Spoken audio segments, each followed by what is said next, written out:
दोस्तों टीपू सुल्तान 700 ब्राह्मणवादी राजाओं के खिलाफ लड़कर मूल निवासी महिलाओं को वस्त्र पहनने का अधिकार दिलाया। आखिर फिर इस विषय पर आज भारत के कई ब्राह्मणवादी या हिंदूवादी लोग अक्सर टीपू सुल्तान की बुराइयां करते हुए मिल जाएंगे, लेकिन दोस्तों आखिर इसकी क्या सच्चाई है, आज जानेंगे इतिहास के बारे में। दोस्तों मैं सुनील बौद्ध आप सभी का स्वागत करता हूं। दोस्तों टीपू सुल्तान ने अछूत महिलाओं को वस्त्र पहनने की अनुमति दिलाई थी।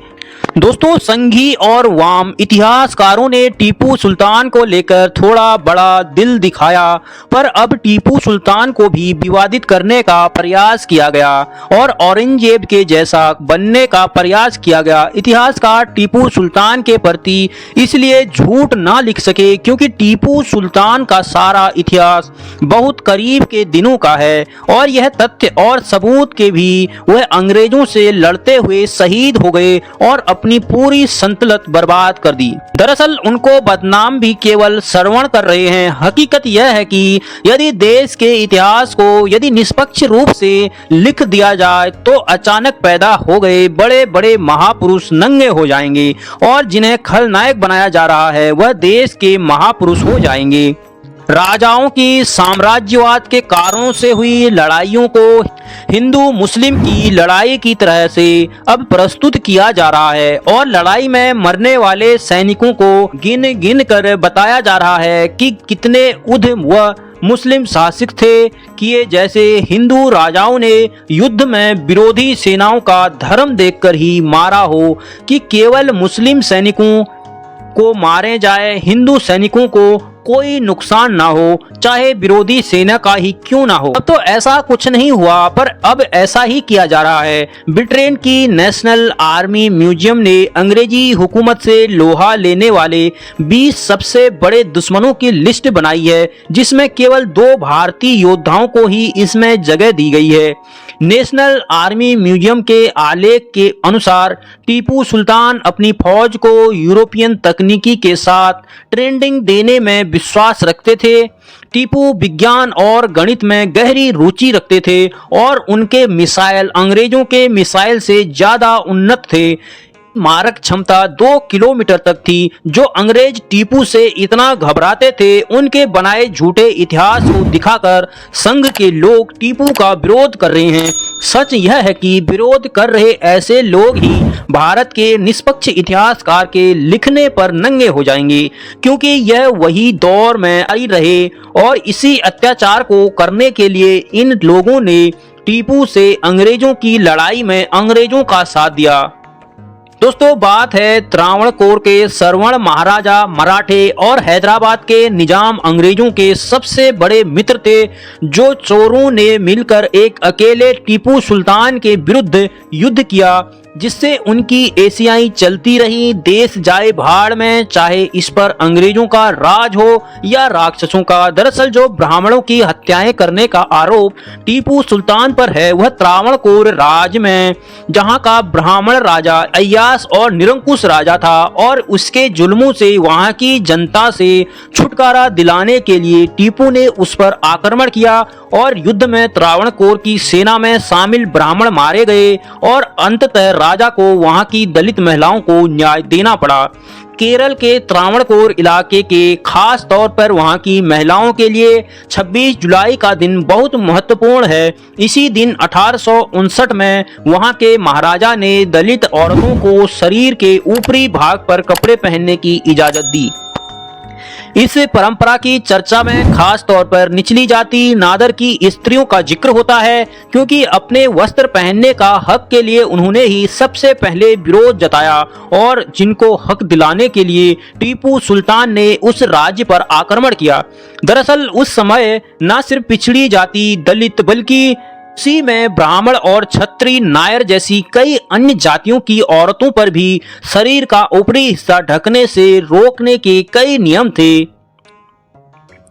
और औरतों को घर के भीतर ऊपरी हिस्सा को खुला रखना पड़ता था। वे घर से बाहर निकलते समय ही अपना सीना ढक सकती थी, लेकिन मंदिर में उन्हें ऊपरी वस्त्र खोलकर ही जाना था। नायर औरतों को ब्राह्मण पुरुषों के सामने अपना वक्ष खुला रखना होता था। सबसे बुरी स्थिति उस समय दलित औरतों की थी, जिन्हें कहीं भी अंग वस्त्र पहनने की मनाही थी।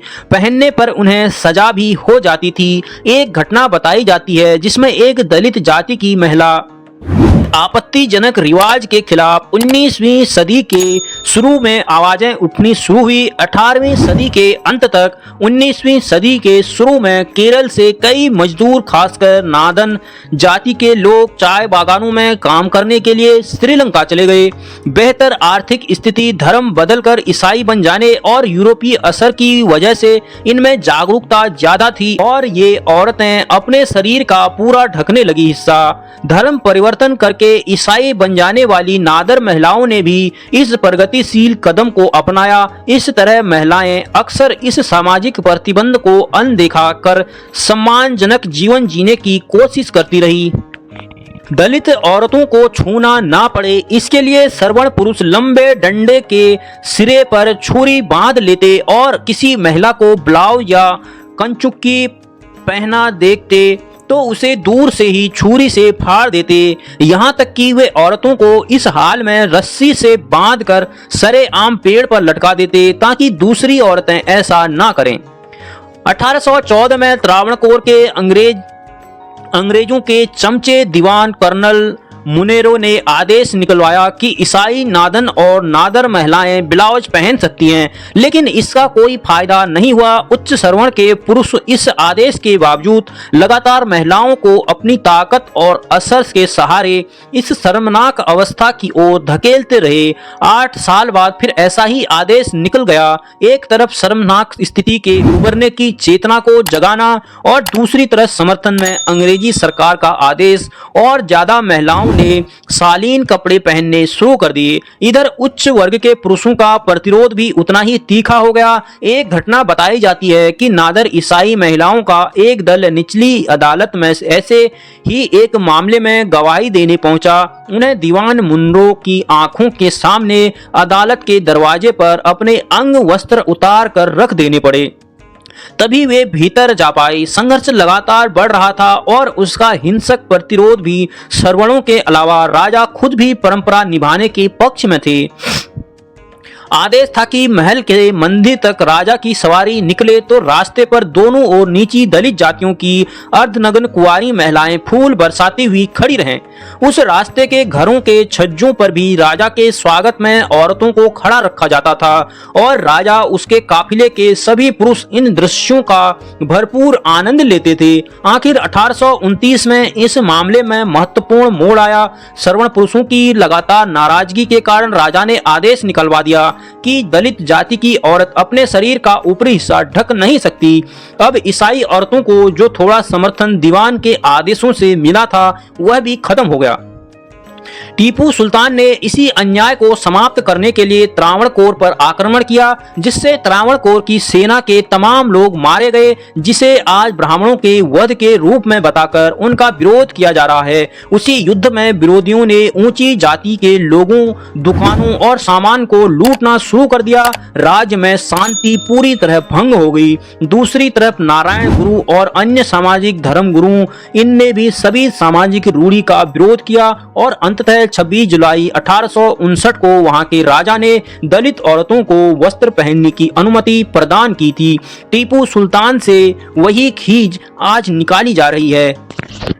दोस्तों, यह थी टीपू सुल्तान को ब्राह्मणों का विरोधी बताने का काम, जिसके लिए आज भी ब्राह्मणवाद, मनुवाद टीपू सुल्तान की बुराई करता है। उसकी यह असली वजह है और यही सच्चा इतिहास है। दोस्तों, आज के लिए इतना ही। मिलते हैं अगली वीडियो पर। चैनल को सब्सक्राइब करके हमें सपोर्ट जरूर करें। जय हिंद, जय भारत।